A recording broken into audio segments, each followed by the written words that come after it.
afin que nul n'en ignore. La coalition Fal Askan Wi porte à la connaissance de l'opinion nationale et internationale les faits ci-après pour une meilleure appréciation du différend qui l'oppose au président de la commission de réception des dossiers de candidature. Il est rappelé que la coalition Fal Askan Wi, à l'heure du dépôt des listes et conformément à la loi électorale, indiquait ses couleurs et son symbole, lesquels ont été validés à toutes les étapes du processus de dépôt et d'arbitrage. Toutefois, par lettre en date du 19 juin 2017, le président de la commission de réception des dossiers de candidature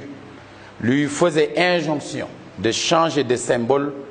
au motif qu'une photo ne pouvait faire office de symbole. La coalition Fal Askan Wi estime que cette décision est mal fondée à plusieurs égards. D'abord,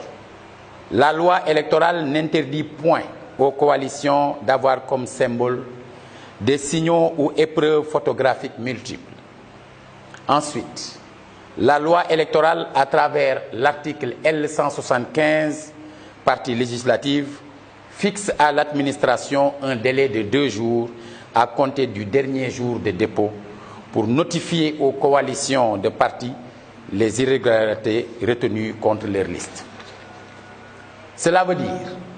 que le président de la commission de réception des dossiers de candidature qui,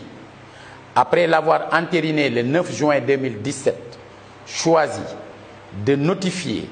l'irrégularité tirée de la non-conformité des symboles le 19 juin, c'est-à-dire bien au-delà du délai fixé par la loi électorale,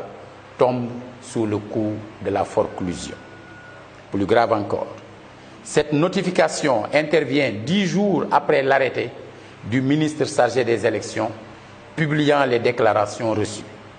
modifiées éventuellement compte tenu des articles L175 et L178 du Code électoral. Enfin, et plus décisivement, la loi électorale ne confère même pas au président de la commission de réception le pouvoir de trancher une contestation relativement à la validité des listes de candidature. Cette prérogative, au terme de l'article L176 du Code électoral, appartient exclusivement au ministre en charge des élections, en l'occurrence le ministre de l'Intérieur. C'est donc sans surprise que le Conseil constitutionnel, suite à sa saisine par la coalition Fal Askan Wi, a, dans sa décision numéro 3E 2017, considéré que, je cite, lorsque l'utilisation d'un symbole est en cause, il ne peut être saisi que d'un recours dirigé contre un acte par lequel le ministre chargé des élections tranche une contestation. Fin de citation. Appréciant la portée de la décision rendue par le Conseil constitutionnel, il importe de relever que le juge électoral s'est déclaré incompétent pour traiter du recours intenté par la coalition Fal Askan Wi, non que la matière ne rentre dans le champ de ses attributions, mais parce que l'acte querellé émane d'une autorité non habilitée. Forte de cette décision, la coalition Fal Askan Wi a saisi par lettre la Commission électorale nationale autonome pour l'en informer et exiger le respect de la loi électorale, notamment des articles L5, L6 et 13 du Code électoral. Pour toute réponse, la Sénat a décidé, par lettre en date du 12 juillet 2017, qui nous a été envoyée par mail, qui ne nous est pas encore notifié, de renvoyer la coalition Fal Askan Wi à la mesure de la commission de réception des dossiers de candidature frappée de forclusion. Ce faisant, la Sénat, qui, elle non plus, n'est pas habilitée à trancher une contestation portant sur l'utilisation d'un symbole, méconnaît la portée de la décision numéro 3E 2017 du Conseil constitutionnel et encourage la violation de la loi électorale. La coalition Fal Askan Wi. mbokk yi naka ñépp di ko defee ci fanweeri fan ci weeru mai coalition Fal Askan Wi déposé na ay liste ñu jël leen loi bi maanaam yoon wax ni commission boobu di jël liste yi ñaari fan la am ngir yër leen seet lu ci jaaduwul ñu bind ña nga xamante ne ñoom ñooy mandataire liste ba ngir wax ci ak ñoom ñu dem ba mu def juróom-ñeenti fan ministre bi nga xam ne moom mooy génne arrêté wax yan liste la ñu wéyal génne arrêté am suñu liste bokk ci yi nga xam ne ñoom la ñu nangu looloo waral ñu bokk ci élection yi ca suba ga di fukki fan ci weeru juin ñoom direction générale des élections woote liste yépp muy ñeent fukki liste yi ak juróom-ñaar ngir ñu waxtaan ci couleur yi ndax day am yu nuroo ngir ñu waxtaan ci tur yi ndax day am yu nuroo ngir ñu waxtaan tamit ci li nga xam ne moom lañ tuddee symbole